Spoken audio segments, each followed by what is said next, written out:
আসসালামু আলাইকুম বন্ধুরা, আজকে আপনাদেরকে দেখাবো একটি শিক্ষামূলক ভিডিও। সাথে দেখেন আর দেখতে থাকেন। এই যে দেখা গেছে গ্যাস, আমরা মোটামুটি প্রায় বাংলাদেশে অনেক লোকে গ্যাসের সিলিন্ডার ব্যবহার করে থাকি, কিন্তু অনেকজনের বোতল বাজার থেকে নেওয়ার পর গ্যাস লিক করে। দেখা গেছে রেগুলেটর লাগানোর পরে গ্যাস মনে হয় যে এরকম সেট করে, কিন্তু অনেকজনে বুঝে না। না বোঝার কারণে দেখা গেছে যে গ্যাস দাগা পরে দোকানদারের সাথে এসে রাগারাগি করে, বলে যে ভাই কি গ্যাস দিলেন, 2 দিন ব্যবহার করতে পারলাম না, গ্যাস শেষ। কিন্তু আসলেও কি কারণে গ্যাস গেল কিন্তু কেউ বুঝে না। আমাদের সাথে থাকেন আর এমনি দেখেন, দেখলে আপনাদের উপকারী হবে এবং ভিডিওটি শেয়ার করবেন, যাতে আপনার একটি শেয়ারের মাধ্যমে আরেক ভাইয়ের গ্যাস 1400-1500 টাকা গ্যাস বেঁচে যেতে পারে। কারণ রেগুলেটর লাগানোর সাথে সাথে যে সেন্সার করে যাইতে থাকে, কিন্তু অনেকজন বুঝে না। এর ভিতরে একটা আছে, ওয়াশার আছে। এই ধরেন, এই যে এরকম রেগুলেটরটা লাগাইলেন, লাগানোর পরে এরকম যাইতে থাকে, কিন্তু অনেকজনে বুঝে না।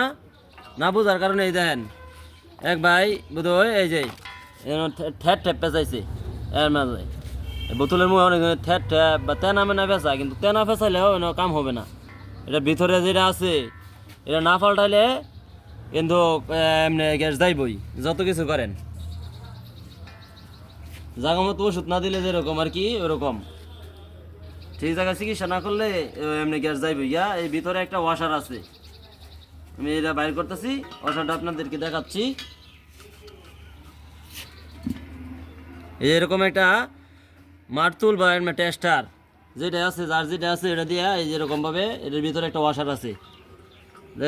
রোদে থাকে বোতল অনেক সময় পরে দেয়, এমনি রোদের তাপে হালকা এই যে ওয়াশারটা দেখা গেছে যে এমনি হয়ে যায়, ছোটো হয়ে যায়।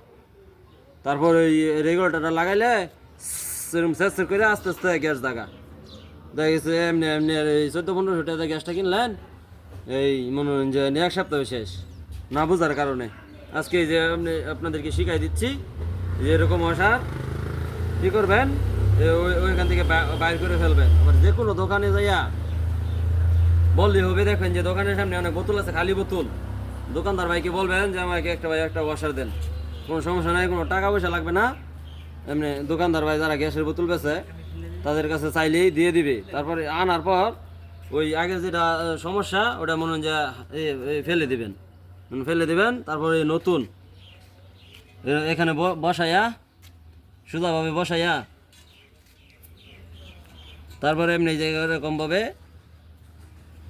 যাতা দিবেন, এমনি নিচে একদম এমনি যে খাপের খাপ বসে যাবে। তারপর মনে হয় যে রেগুলেটর আবার এমনি লাগিয়ে ফেলবেন। লাগানোর পরে যদি মনে হয় যে আবার সার্চ করে, তাহলে বুঝবেন যে ওটা মনে হয় যে হয়ে গেছে, ওটা ঠিক না।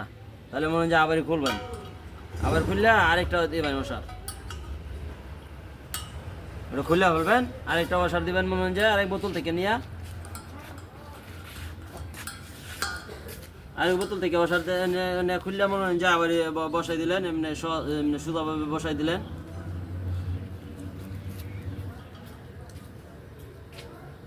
সোজাভাবে বসাইয়া এরকমভাবে যাতা দিলে এমনি এই যে নিচে এমনি ঘর করা আছে, ওই ঘরে গিয়ে বসে যাইব।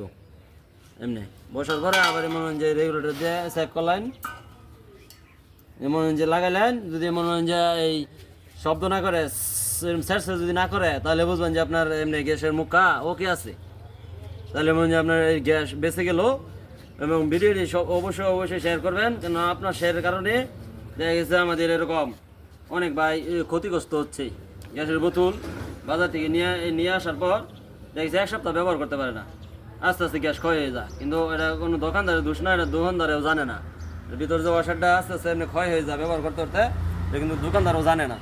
তাই আপনি ভিডিওটি শেয়ার করবেন এবং মনে হয় যে সবাইকে দেখার সুযোগ করে দিবেন। অনেক সময় দিয়েছেন আমাদের সাথে এতক্ষণ থাকার জন্য, সবাইকে অনেক অনেক ধন্যবাদ। আসসালামু আলাইকুম।